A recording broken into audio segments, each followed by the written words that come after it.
तो चलिए आज का हमारा क्लास करंट इलेक्ट्रिसिटी पे कंटिन्यू करते हैं। तो हमारे पिछले क्लास में हमने ड्रिफ्ट वेलोसिटी मोबिलिटी क्या होता है उसकी मोबिलिटी का यूनिट डायमेंशन पे बात कर लिया था। उसके बाद का टॉपिक है हमारे पास relation between electric current and drift velocity. जो हम लोग ड्रिफ्ट वेलोसिटी निकाले थे इलेक्ट्रिक करंट के जो हम लोग फॉर्मूला पुट किया जो लिखा फाइंड आउट किया था फर्स्ट में ही, तो उसके बीच में दोनों के बीच में रिलेशन क्या है तो हम लोग अभी रिलेशन फाइंड करेंगे। तो हेडिंग डाल लीजिए relation between electric current and drift velocity. तो रिलेशन निकालना है तो बहुत ही सिंपल सा बात है। रिलेशन निकालने का बात बोला है तो सबसे पहले रिलेशन निकालने के लिए सबसे पहला काम होगा फिगर ड्रॉ करना। एक कंडक्टर ड्रॉ करते चलिए, हम लोग ड्रॉ करते हुए चलिएगा, आप लोग भी लिखते हुए चलेंगे। एक कंडक्टर ड्रॉ किया जिसका लेंथ क्या है, जिसका लेंथ एल है हमारे पास, और इसका एरिया क्या है ए मान लेते हैं। यहां तक क्लियर है। तो हम लोग लिए क्या है लेट एस टेकन, जो हम लोग लिए बस उसी को लिखेंगे। Let's taken a conducting wire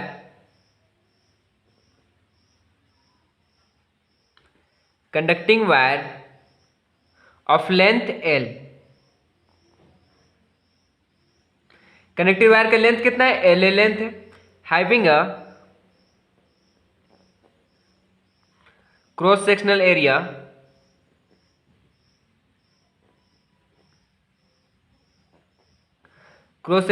ए, जिसका ये जो लेंथ जो हम लोग लिए कंडक्टिंग वायर जिसका लेंथ एल है और उसका एरिया कितना है, क्रॉस सेक्शनल एरिया ए है, हम लोग कितना मान लिया है। तो वॉल्यूम ऑफ कंडक्टर क्या होता है, किसी भी चीज का अगर वॉल्यूम निकाला जाए तो क्या होता है, वही काम करेंगे। चलिए तो वॉल्यूम ऑफ कंडक्टर, तो कंडक्टर का वॉल्यूम क्या होता है, पहला बात तो कंडक्टर का वॉल्यूम क्या होता है एल क्यूब। हम लोग पढ़े भी होंगे 10th क्लास में, 10th 9th क्लास में। इसको हम लोग एल क्यूब इसको तोड़ के लिख सकते हैं एल स्क्वायर इंटू एल। तो ये दोनों को जब हम लोग मल्टीप्लाई करेंगे तो क्या आ जाएगा, एल क्यूब आ जाएगा।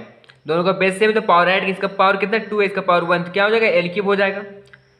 तब हम लोग बात करेंगे एरिया। किसी भी चीज का एरिया निकालने के लिए हम क्या करते हैं, उसका एरिया का स्क्वायर करते हैं। किस चीज का, तो यहाँ पे देखिए एरिया का दिया होता है, यहाँ पे दिया होता है लेंथ का स्क्वायर क्या होगा एरिया। तो इसकी जगह पे क्या लिखते हैं ए, एल स्क्वायर की जगह पे क्या लिख रहे हैं ए into L.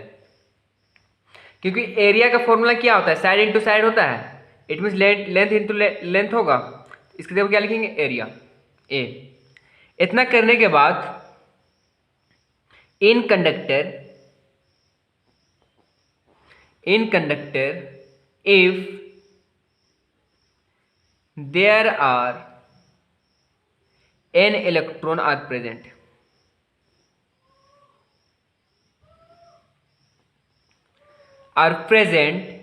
in unit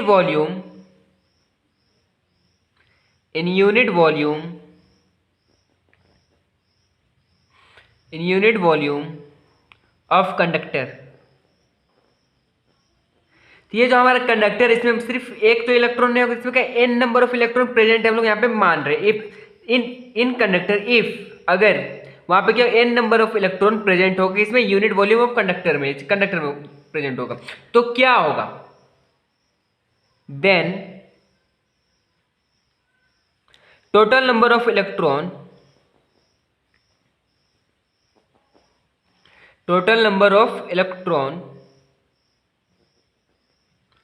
present in AL volume of conductor, then क्या होगा टोटल नंबर ऑफ इलेक्ट्रॉन किसमें प्रेजेंट होगा AL volume. It mean AL जो हम लोग कंडक्टर का जो यहाँ पे वॉल्यूम निकाले तो इस वॉल्यूम में कितना इलेक्ट्रॉन प्रेजेंट होगा, तो इस यहाँ पे कितना प्रेजेंट होगा equal to n into AL। L में कितना मल्टीप्लाई करेंगे एन मल्टीप्लाई करेंगे तो निकल जाएगा। तो हम लोग जानते होंगे जो हम लोग पढ़े थे, किसमें पढ़े थे इलेक्ट्रिक चार्ज एंड फील्ड में, जो हमारा चैप्टर फर्स्ट है तो उसमें क्या पढ़े थे according to quantization of charge. हम लोग आप पढ़े थे चार्ज का जो प्रॉपर्टी पढ़े थे हम लोग according to quantization of charge. तो quantization of charge equal to हम लोग क्या जानते हैं, तो Q इक्वल टू हम लोग जानते होंगे प्लस माइनस एन ही हम लोग जानते हैं। तो प्लस माइनस एन ही हम लोग जैसे ही जानते हैं तो Q इक्वल टू हम लोग इसको क्या लिख सकते हैं n। It mean number of terms, number of electron present in AL volume कितना है n इंटू AL। तो इसकी जगह पे ये लिख लीजिए क्या होगा n इंटू AL इसको हम लोग क्या लिख सकते हैं, 1.6 इंटू 10⁻⁻19 कूलम लिख सकते हैं। इसको जैसे सोल्व कीजिएगा तो क्या होगा, n इंटू एल इंटू ई, इतना क्या लिख सकते हैं, ई लिख सकते हैं। इतना लिखने के बाद क्या करेंगे, इतना लिखने के बाद क्या करेंगे हम लोग, चलिए देखते हैं। तो now velocity, velocity equal to क्या होता है, डिस्प्लेसमेंट बाय टाइम, हम लोग पढ़े भी होंगे,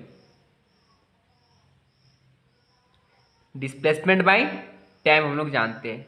कि हम लोग जो रिलेशन फाइंड कर रहे हैं, तो रिलेशन में सबसे पहली बात हम लोग को जानना है कि हम लोग को क्या क्या चाहिए इस रिलेशन को निकालने के लिए।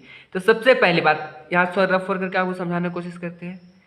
आई इक्वल टू हम लोग क्या जानते हैं, क्यू बाई टी जानते हैं। आई इक्वल टू हम लोग क्या जानते हैं, क्यू बाई टी। यहाँ पे क्यू का वैल्यू देखिए हमारे पास आ गया है, हम लोग किसका वैल्यू चाहे, टी का वैल्यू। तो टी का वैल्यू चलिए यहाँ से कोशिश निकालने की कोशिश करते हैं हम लोग।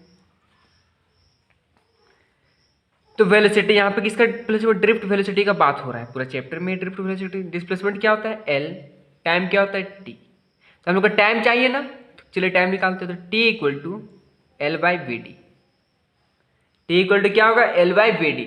अब जैसे ही यहां तक आ गया हमारे पास क्यू का भी वैल्यू आ गया और टी का भी वैल्यू आ गया, तो अब क्या करेंगे चलिए देखते हैं।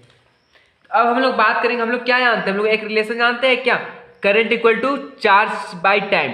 जो हम लोग पढ़े थे हमारे फर्स्ट में, क्या पढ़े थे, I equal to Q by T पर लोग पढ़े थे। तो बस वही काम करते हैं ना हम लोग यहाँ पे, बस वही काम करेंगे, हमारा रिजल्ट आ जाएगा। तो यहाँ पे लिखिएगा, नाउ वी नो डैट, हम लोग क्या जानते हैं, वी नो डैट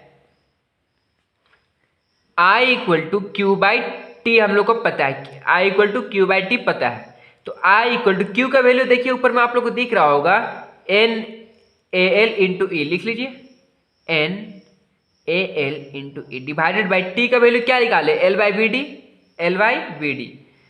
तो एल बाई वी डी, इतना जैसे ही लिखे हम लोग, इतना जैसे ही लिखे, अब क्या होगा, इसको अरेंज करके ही कैंसिल करेंगे। चलिए, तो I equal to N A L into E divided by L into B D, ये बी डी ऊपर चल गया। अब जैसे ही ये ऊपर गया तो यहाँ से कैंसिल किया, एल से एल कैंसिल होगा। तो जैसे ही एल से एल कैंसिल हो गया, हमारे पास क्या बचे, N A into E V D. ये हमारा रिलेशन है, लेकिन ये हमारा रिलेशन हो गया है। इतना ही लिखिए, एग्जाम में कितना मार्क्स मिल जाएगा, 3 मार्क्स के लिए क्वेश्चन पूछा जाता है, 3 मार्क्स आपको मिल जाएगा। पहला काम करना क्या था, पहले हम लोग को चार्ज लिखा था, चार्ज कहाँ से लिखा, क्वाड्रेचर ऑफ चार्ज से लिखा, हम लोग निकल गया। और दूसरा हम लोग क्या, डिस्प्लेसमेंट, डिस्प्लेसमेंट कहाँ से लिखा, वेलोसिटी इक्वल, दूसरा टाइम चाहिए था, टाइम कहाँ से निकल गया था हम लोग का, वेलोसिटी से। तो दोनों को बस डिवाइड किए तो हमारे पास ये रिजल्ट आ गया। तो आप लोग इतना लिखिएगा तो आपको कितना मिलेगा, 3 मार्क्स मिलेगा। इसको यहाँ पे लिख लीजिए, this is the relation between electric current and drift velocity। किसके इसके बीच में रिलेशन है, इलेक्ट्रिक करंट और ड्रिफ्ट वेलोसिटी। लेकिन आप लोग अगर इसको और 2 लाइन या फिर 1 लाइन एक्सटेंड करना चाहे तो इसको एक्सटेंड कैसे कीजिएगा, यहाँ पे एक वीडी वाला टर्म दिख रहा है आप लोग को, यहाँ तो वीडी वाला टर्म, बस वीडी को मतलब ब्रेक डाउन करेंगे तो इसका क्या होता है, E small E capital E tau by M, जो हम लोग निकाले थे वेलोसिटी में, तो बस उसी को वैल्यू को पुट करते हैं ना। यहाँ पे एक एक्सटेंड कर ही देते हैं, तो एन ए ई, वीडी की जगह पे क्या लिखेंगे, small E capital E tau by M. कहाँ से लिखे, वीडी इक्वल टू क्या होता है, small E capital E tau by M. अगर चाहेंगे तो आप लोग ये लाइन को ऐड कर सकते हैं, ना चाहे तो कोई दिक्कत नहीं होने वाला है। वैसे N A E into E square capital E tau by M, आप लोग चाहे तो यहाँ तक भी सोल्व कर सकते हैं, लेकिन इस स्टेप के बाद डायरेक्ट ये स्टेप लिखिएगा, फिर ये, फिर उसके बाद relation between, this is the relation between electric current and drift velocity, ये करना होगा। तो इस तरह से हमारा रिलेशन भी कंप्लीट होता है। तो हमारा नेक्स्ट टॉपिक होगा ओम्स लॉ। ओम्स लॉ तो हम लोग 9th क्लास में पढ़े होंगे, लेकिन थोड़ा सा उसको चेंज करके हम लोग अभी इसमें काम करेंगे, क्योंकि हर एक डेफिनेशन को जैसे जैसे क्लास चेंज होता है। 9th क्लास में कुछ एक लाइन का डेफिनेशन होता है, 10 में कुछ 2 लाइन का होता है, ऐसे कुछ कुछ डेफिनेशन में चेंजेस करना पड़ता है अकॉर्डिंग टू क्लास, नहीं तो फिर वही 3 मार्क्स के क्वेश्चन में आपको एक नंबर दे देगा ये डेफिनेशन। तो कुछ इसलिए हम लोग कुछ डेफिनेशन को चेंज करके ही लिखेंगे। तो चलिए नेक्स्ट हेडिंग डालते हैं ओम्स लॉ। ओम्स लॉ क्या है?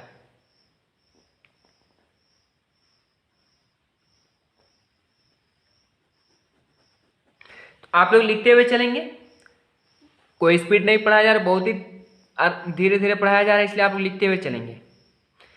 तो ओम्स लॉ क्या है, चलिए लिखते हैं। पहले इसका डेफिनेशन क्या होता है पहले हम लोग समझ लेते हैं। एक साइंटिस्ट का नाम है जीएस ओम। तो scientist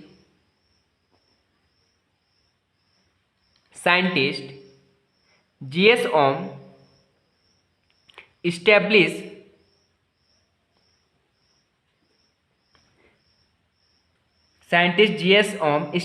a relation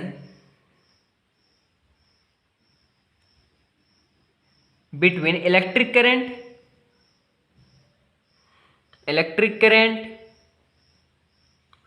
potential difference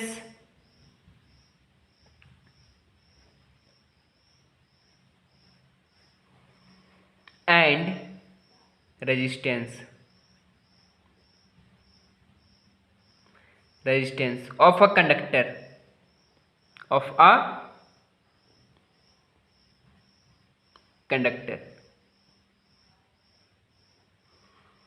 through which electric current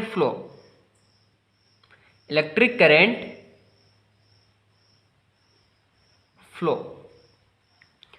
This flow is known as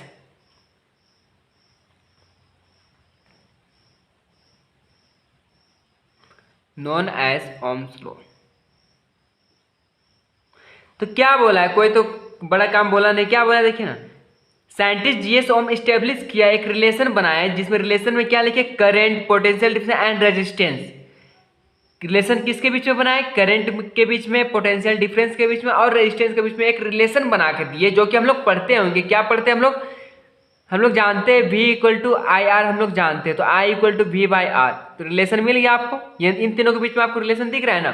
बस यही रिलेशन को यहाँ पे बस पुट किया, तो उसके क्या बोला, इसको तो यहाँ पे बोला गया, देखिए scientist GS Ohm establish a relation between current, potential difference and resistance of a conductor through which electric current flow, जिसके वजह से इलेक्ट्रिक करंट फ्लो करता है। इन तीनों के बीच में रिलेशन बना, उसको हम लोग क्या बोल दिया, ओम्स लॉ बोल दिए। क्लियर यहां तक? तो इसका लॉ क्या करता है, तो ओम्स लॉ बोले तो इसका लॉ क्या करता है, ये तो आप लोग समझ गए कि क्या बोला है। चलिए इसका लॉ के बात करते हैं, इसी के बाद तुरंत इसी का टॉपिक है लॉ। इसका लॉ क्या बोलता है, at a constant temperature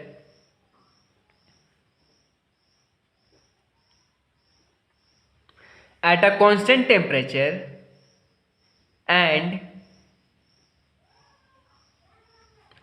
physical condition, at a constant temperature and physical condition, the electric current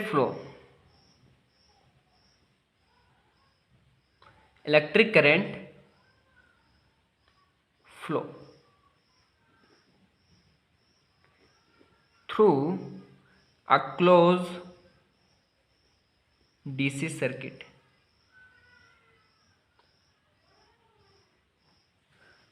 क्या बोला देखिए, at a constant temperature and physical condition electric current flow करता है और through a close DC circuit is, कैसे flow करता है चलिए बात करते हैं। तो पहला हो जाएगा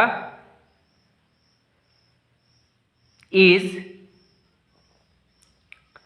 directly proportional to the potential difference,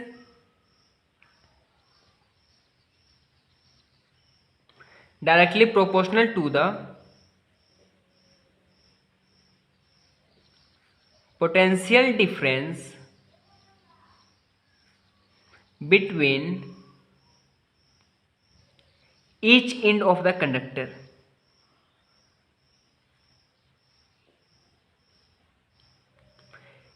It means that is I direct किसके, V पोटेंशियल डिफरेंस का बोला, इसके इक्वेशन 1 मान लिया।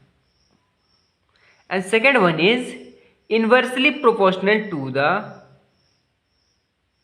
Inversely proportional to the resistance of that conductor.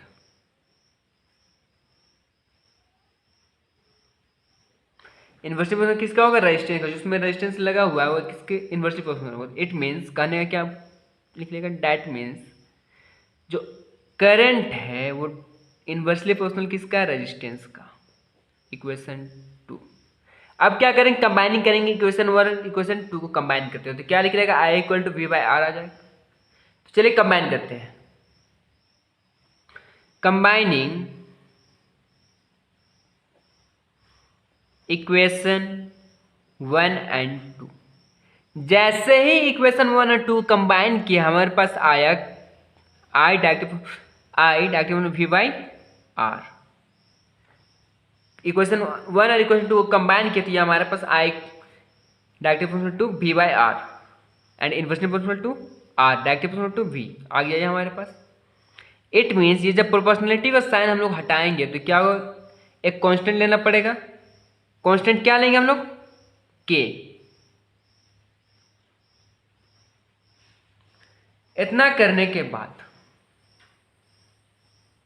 Where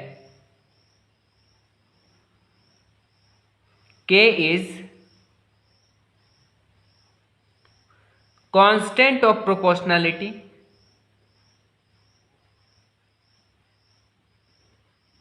के क्या है? Constant of proportionality in SI unit के का वैल्यू 1 होता है। के इक्वल टू 1। अब जैसे ही के इक्वल टू 1 आया तो therefore I equal to K का वैल्यू 1 आ गया तो 1 इंटू वी बाई आर। इसीलिए I equal to V by R. ये हमारा क्या निकल गया? बन गया ओम्स लॉ हमारे पास। क्लियर है? इसका जब आप लोग ग्राफ ड्रॉ कीजिएगा तो ग्राफ कैसे ड्रॉ होगा इंडिकेटिंग कर देते हैं आप ग्राफ।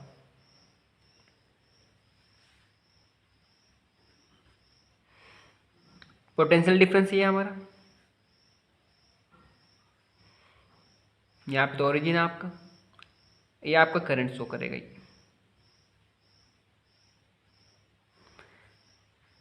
जब ये दोनों का ग्राफ बनेगा तो वो एक स्ट्रेट लाइन पे मूव करेगा। ग्राफ कैसे मूव करेगा? स्ट्रेट लाइन पे। इट मीन्स अगर इसका पोटेंशियल डिफरेंस 2 है तो करंट 2 एम्पियर जाएगा, 3 एम्पियर ये जाएगा तो इसका कितना जाएगा? 3 वोल्ट। इस तो स्ट्रेट लाइन का एक फॉर्मेशन करेगा। तो यह हमारा ओम्स लॉ का जो टॉपिक था हम लोग ने कंप्लीट कर लिया है। तो इसके बाद हम लोग बात करेंगे deduction of Ohm's law from drift velocity. ये हमारे ओम्स लॉ का टॉपिक यहाँ कंप्लीट होता है। इतना बनेगा तो आप कितना मार्क्स मिलेगा? 3 मार्क्स के लिए ये भी क्वेश्चन पूछा जाएगा। तो इसके बाद एक और क्वेश्चन आपके पास का बाद का जो टॉपिक है ओम्स लॉ कहाँ से निकालना? ड्रिफ्ट वेलोसिटी का जो फॉर्मूला है उससे हम लोग को ओम्स लॉ गेन करना है। तो बहुत ही सिंपल सा टॉपिक है, कोई इसमें बड़ा काम करना नहीं है। तो चलिए ना क्यों ना उसको भी हम लोग कर ही लिया जाए। पहले हम लोग रिलेशन बात कर चुके हैं, दूसरा ओम्स लॉ भी बात कर लिए, तो क्यों ना ड्रिफ्ट वेलोसिटी से ओम्स लॉ निकाल लिया जाए। ये भी आपके पास एग्जाम पॉइंट ऑफ व्यू से इंपॉर्टेंट माना जाता है। ये भी 3 मार्क्स की। तो चलिए करते हैं, नेक्स्ट हेडिंग डाल लीजिए deduction of Ohm's law, deduction of Ohm's law from drift velocity. Next heading डाल लीजिए deduction of Ohm's law from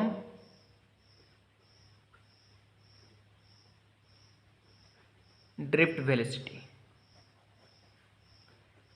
Ohm's law कहां से निकालेंगे हम लोग? ड्रिफ्ट वेलोसिटी के हेल्प से हम लोग ओम्स लॉ फाइंड आउट करने का कोशिश करते हैं। चलिए किसके हेल्प से? ड्रिफ्ट वेलोसिटी के हेल्प से करना है।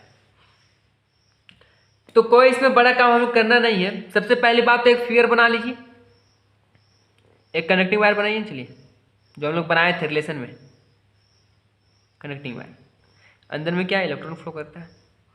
इसका लेंथ क्या माने थे? L मान लीजिए, क्रॉस सेक्शन एरिया A। इतना करने के बाद यहाँ पे लिखिए वी नो डैट कहाँ से जानते हैं? From the relation between we know that from the relation between drift velocity and current। जो ड्रिफ्ट वेलोसिटी और जो हमारे करंट उसके बीच में एक रिलेशन हम लोग फाइंड आउट किए थे। क्या रिलेशन फाइंड किए थे? याद कीजिए, I equal to N capital A E V D, इतना हम लोग फाइंड किए थे। तो जैसे ही इतना हम लोग लिखिए तो I इक्वल टू हम लोग वीडियो को ब्रेक डाउन कर सकते हैं, तो कर दीजिए ना break down, small A capital E tau by M. जैसे ही आप लोग ब्रेक डाउन कीजिएगा तो यहाँ पे क्या होगा? I equal to N A E square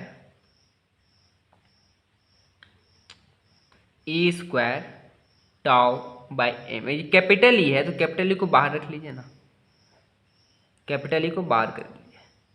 अब क्यों बाहर किया? कुछ तो रीजन होगा इसलिए बाहर किया गया है। तो I equal to N A E square tau by M into E equal to V by L. कहाँ से लिखे? तो लिखिए यहाँ पे रीजन दीजिए ना, वी बाई एल कहाँ से आया? Relation between potential and electric field, potential and electric field. तो ये हमारा चैप्टर 2 का टॉपिक है, पोटेंशियल एंड इलेक्ट्रिक फील्ड क्या होता है। हम लोग इस चैप्टर के बाद उसको कंप्लीट कर ही लेंगे, तो उसमें उसको अच्छी तरीके से एक्सप्लेन करेंगे। तो अभी बस याद कीजिए इसका रिलेशन क्या होता है, A equal to V by L का होता है।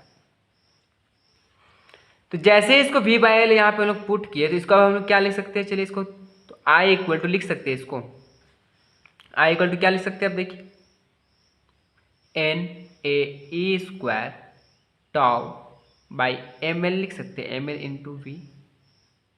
इतना तो हम लोग लिख ही सकते हैं। क्या कि बस एल वाले टर्म को इधर ले आए बस। इसके बाद क्या करेंगे चलिए देखते हैं। इतना करने के बाद यार यहाँ हमारे पास क्या है? भी है, और यहाँ क्या है हमारे पास? आई वाला टर्म यहाँ पे आप लोग को दिख ही रहा होगा। तो v इक्वल टू ये सारे टर्म को क्या इक्वल टू को राइट साइड लेके जाइए तो क्या होगा? v इक्वल टू इधर मल्टीप्लाई में इधर क्या होगा? डिवाइड में होगा। ये क्या है? डिवाइड में क्या होगा? मल्टीप्लाई। तो रिवर्स करते रहते हैं, तो एम एल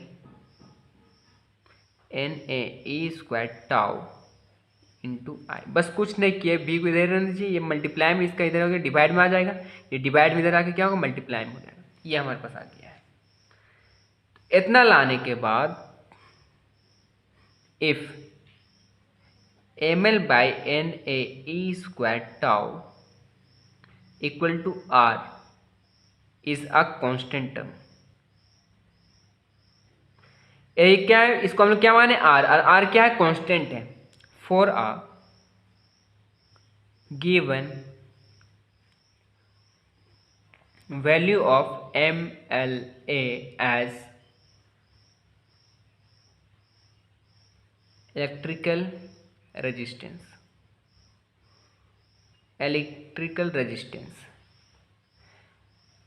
तो आर क्या, इसको हम क्या माने? कांस्टेंट मान लिए। तो क्या होगा? इसीलिए v equal to R I, v equal to R I लिख सकते हैं। इसकी जगह हम क्या लिखेंगे? अब r लिखेंगे, तो आर आई लिख सकते हैं। इसका मतलब v directly proportional to i मिल गया। तो क्या है? Ohm's law. बस यही ना है ओम्स लॉ। मिल गया आपको 3 मार्क्स। कौन से इसमें बड़ा काम करना था? लिख दीजिए यहाँ पे क्या है? This is the Ohm's law deduced from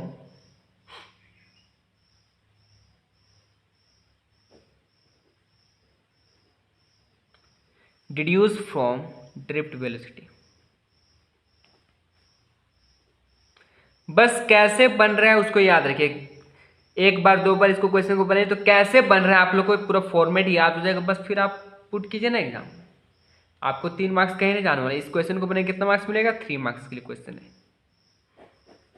तो लिखते हुए चलेंगे, आपको पूरा कंप्लीट नोट्स मिलेगा। आपको किसका? करंट इलेक्ट्रिसिटी का कंप्लीट नोट्स आपको मिल जाएगा। तो इसके बाद आज के लिए हमारा लास्ट टॉपिक क्या होगा, limitation of Ohm's law. Ohm's law का लिमिटेशन क्या है।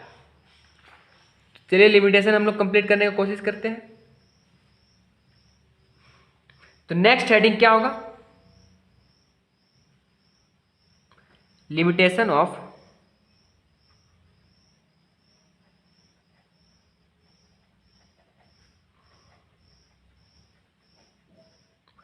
ओम्स लॉ का लिमिटेशन क्या है, लिमिटेशन ऑफ ओम्स लॉ। ये भी कुछ बड़ा नहीं है, बहुत ही सिंपल से 3-4 पॉइंट इसमें लिखना पड़ेगा आपको। तो यहाँ पे पहला तो लिखना पड़ेगा, the limitation of Ohm's law are as follows, कर लीजिए। The limitation of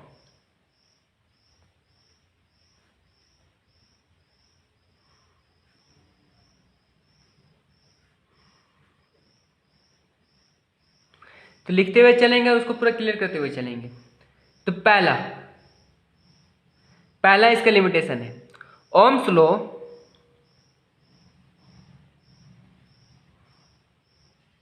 is not applicable, Ohm's law is not applicable in various temperature and physical condition.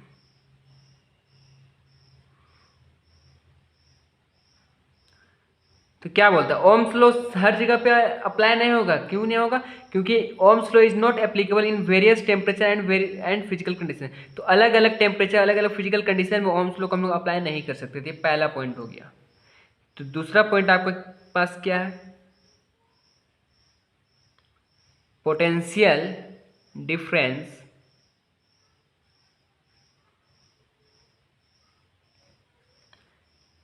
may vary non-linearly with current। तो पोटेंशियल डिफरेंस क्या current के साथ में very कर सकते हैं, इधर उधर हो सकता है। Third point, the variation of current with potential difference,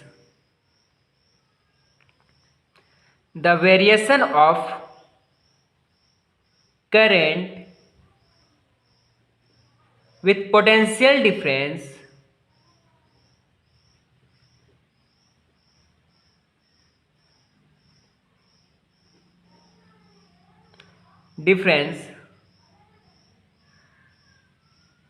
ERENC,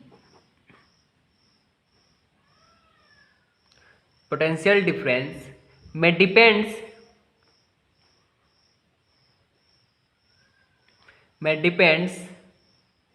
upon the sign of applied potential difference।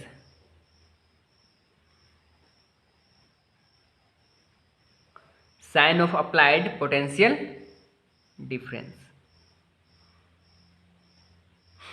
हमारा लास्ट पॉइंट हो जाएगा इसके लिए, पॉइंट नंबर 4। पॉइंट नंबर 4 क्या बोलता है, the relation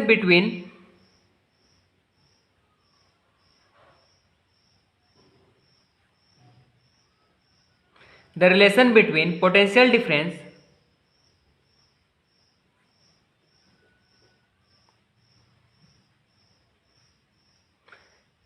and current is not unique. ये सब यूनिक नहीं होगा। क्यों नहीं होगा, that means there is more than one value of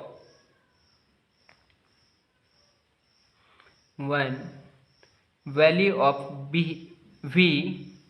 it means V मतलब potential difference of same current. देखिए, the relation between potential difference and current, जो रिलेशन बनेगा इसमें पोटेंशियल डिफरेंस और करंट के बीच में जो रिलेशन बनेगा वो यूनिक नहीं होगा, इट मीन्स अलग नहीं होगा। क्यों नहीं होगा, क्योंकि इट मीन्स का कहने का मतलब क्या होता है, there is more than one value of V मतलब potential difference, there is one, एक से अधिक वैल्यू निकल जाएगा V का, मतलब ऑफ सेम करंट। तो सेम करंट मतलब इस करंट आई फ्लो करे तो वी का वैल्यू क्या है, वेरी कर जाएगा, मीन्स V1 V2 वेरी कर जाएगा मतलब। तो वही चीज़ यहाँ पे लिखा गया। इस तरह से हमारा limitation of Ohm's law complete होता है। तो कुछ इसके बाद हमारा टॉपिक है electrical resistance and definition of one ohm. तो 1 ओम का डेफिनेशन क्या होता है वो हम लोग क्लियर कर लेते हैं, और हमारे पास इलेक्ट्रिकल रेजिस्टेंस क्या होता है उसको क्लियर कर ही लेते हैं। तो चलिए हेडिंग डाल लीजिए। नेक्स्ट हेडिंग हमारे पास है इलेक्ट्रिकल रेजिस्टेंस। इलेक्ट्रिकल रेजिस्टेंस होता क्या है? तो इलेक्ट्रिकल रेजिस्टेंस होता क्या है, चलिए बात करते हैं। इलेक्ट्रिकल रेजिस्टेंस एक प्रकार क्या प्रॉपर्टी है जिसके वजह से जो करंट फ्लो करता है one current to another conductor, उसके बीच में ऑब्स्ट्रक्शन प्रोड्यूस कर देता है। तो बस इसी बात को हम लोग को अब यहाँ पे डिफाइन करना पड़ेगा। तो क्या है, चलिए लिखते हुए चलते हैं। Electrical resistance of a conductor, electrical resistance of a conductor is the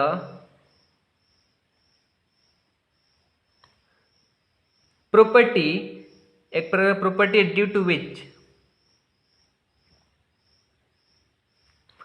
obstruction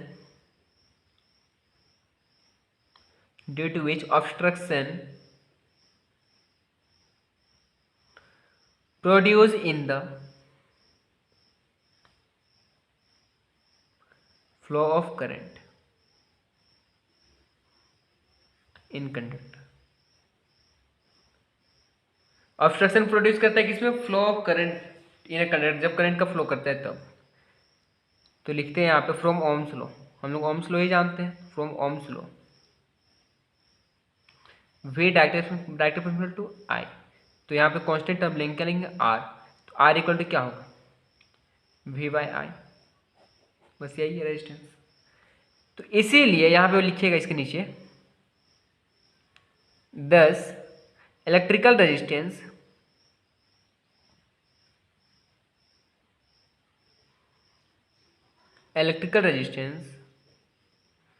of a conductor, electrical resistance of a conductor is defined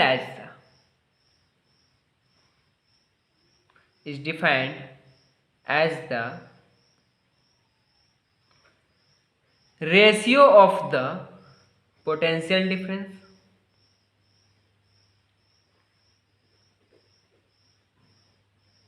बस इसी को एक्सप्लेन कर रहे हैं, टू द करंट। रेजिस्टेंस किसका रेशियो है, potential difference divided by current का, current across the conductor. SI unit लिखिए इसका। एसआई यूनिट क्या होता है, पोटेंशियल डिफरेंस का वोल्ट, करंट का एम्पियर। यहाँ पे क्या चीज हो जाएगा,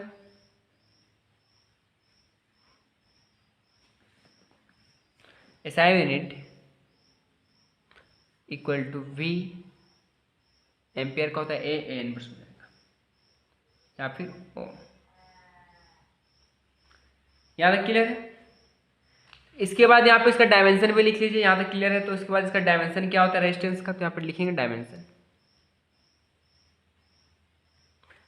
तो डायमेंशन इक्वल टू क्या जानते हैं हम लोग, रेजिस्टेंस इक्वल टू जानते हैं वी बाई आई। तो वी मतलब पोटेंशियल मतलब work done by charge Q, यहाँ पे हो जाएगा आई। तो वर्क डन क्या होगा, M L square T minus two होता है इसका डायमेंशन फॉर्मूला, याद कर लीजिए, क्लास 11 का टॉपिक है। चार्ज का एटी होगा, और यहाँ पे करंट का एम्पियर होता है। M L square T inverse AT हो जाएगा, यहाँ पे एटी इंटू ए। जैसे इसको सॉल्व कीजिएगा तो क्या होगा, M L square T inverse, ये दोनों का बेस है तो पावर क्या होगा, सब्ट्रैक्ट होगा, डिवाइड में टी वाला टर्म को देखिए तो पावर सब्ट्रैक्ट तो -3 हो जाएगा, और यहाँ पे ए इंटू ए स्क्वायर, तो ए स्क्वायर ऊपर जाएगा तो इनवर्स में बात होगा। तो ये आपका इलेक्ट्रिकल रेजिस्टेंस जो था उसका टॉपिक यहाँ पे क्लियर होता है। तो आज के लिए लास्ट टॉपिक हमारे पास क्या करेंगे, डेफिनेशन ऑफ 1 ओम्स। 1 ओम का डेफिनेशन क्या होता है उसको हम लोग निकालने की कोशिश करेंगे, उसी का फॉर्मूला से ही निकालने की कोशिश करेंगे, कुछ बड़ा काम हम लोग नहीं करने वाले। तो चलिए नेक्स्ट हेडिंग डाल दीजिए, डेफिनेशन ऑफ 1 ओम्स। तो नेक्स्ट हेडिंग क्या है, डेफिनेशन ऑफ 1 ओम। तो 1 ओम का डेफिनेशन हम लोग चलिए एक्सप्लेन करने की कोशिश करेंगे।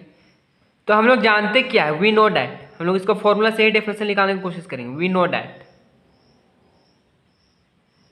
Are equal to V by, जानते हम लोग अभी पढ़े तुरंत। तो आप लिखेंगे if V equal to 1 volt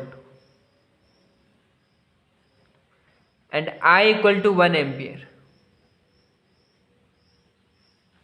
then R equal to क्या होगा, 1 वी बाई 1 एम्पियर। तो आर इक्वल टू 1 ओम। तो बस इसी को एक्सप्लेन करते हैं चलिए। तो 1 ओम is the electric resistance, 1 ohm is the electric resistance of a conductor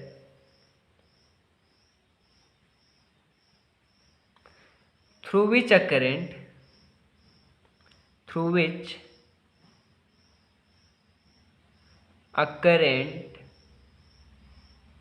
of 1 ampere, current कितना एम्पियर का है, 1 एम्पियर का, फ्लो कब फ्लो करेगा, व्हेन अ पोटेंशियल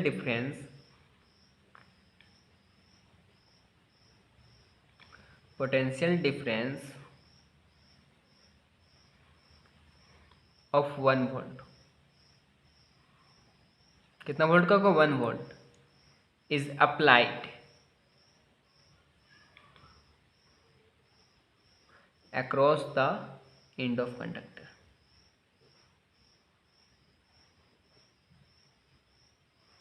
तो क्या बोलता है, 1 ohm is the electric resistance of a conductor through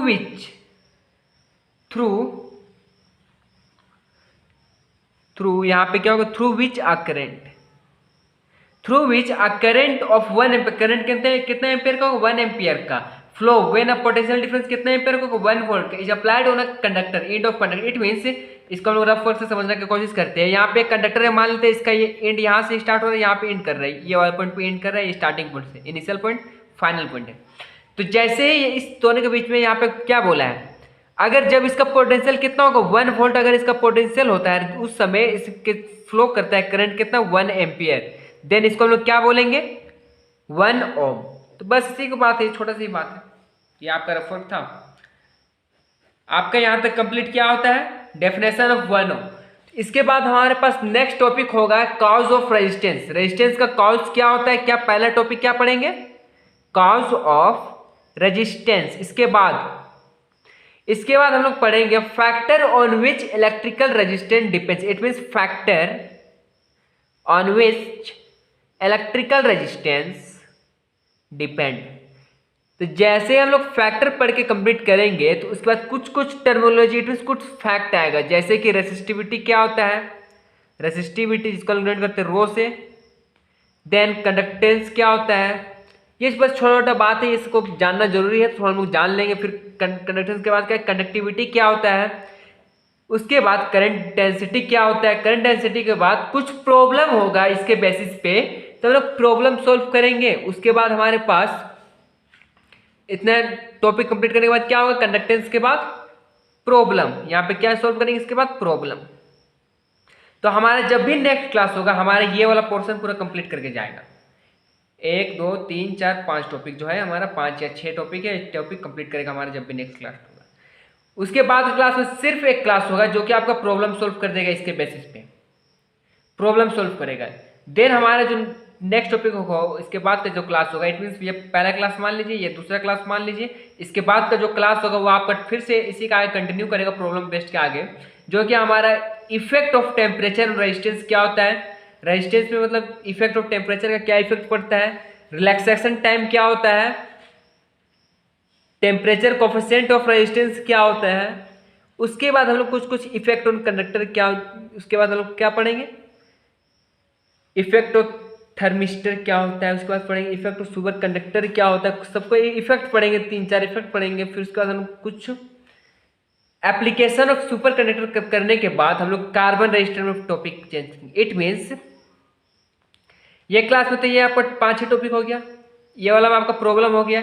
इस क्लास में हम लोग पढ़ेंगे कार्बन रेजिस्टेंस से, जो पहला का टॉपिक है क्या, एप्लीकेशन ऑफ सुपरपोजिशन प्रिंसिपल। इसमें 5-6 टॉपिक इसमें भी आएगा। तो जैसे ही ये कंप्लीट होगा हमारा कार्बन रेजिस्टेंस एक क्लास होगा, उसके बाद हमारे पास 2 क्लास में ये चैप्टर कंप्लीट हो जाएगा। तो मिलते हैं हमारे नेक्स्ट क्लास में। अगर आप लोगों को वीडियो अच्छा लगा तो लाइक शेयर सब्सक्राइब कमेंट जरूर कीजिएगा, और अगर कहीं पे भी डाउट होगा तो कमेंट सेक्शन में जरूर लिखिए।